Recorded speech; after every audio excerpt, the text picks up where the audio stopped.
చాలికాకు యొక్క చావు అమెరికా దేశాన్ని మొత్తం ఒక షిఫ్ట్ చేసేసింది.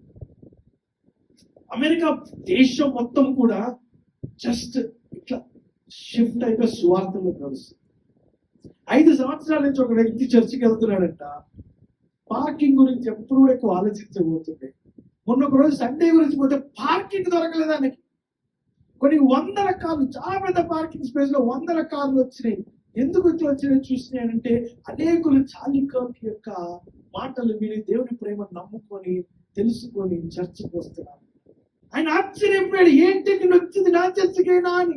నా కార్ పార్క్ చేయడానికి స్పేస్ లేదు ఇక్కడ, ఏంటి ఇదంతా అని చూస్తే కొన్ని వేల మంది చర్చ్ వెళ్ళిపోయారు.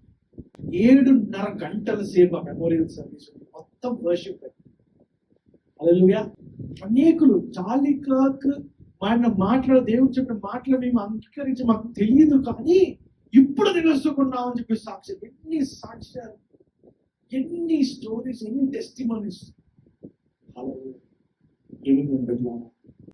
పాల్ చెప్పిన మాట, నేను బ్రతికితే క్రీస్తు, చావైతే లాభం, చదివినప్పుడు అర్థం కాదు మనకి సరిగ్గా, అంత డెప్త్ అర్థం కాదు. కానీ ఇలాంటి వాస్తవముగా జరిగిన విషయాలను ఇంకా మనం తెలుసుకుంటే పాల్ ఏం చెప్పాడో మనం అర్థం చేసుకోవాలి.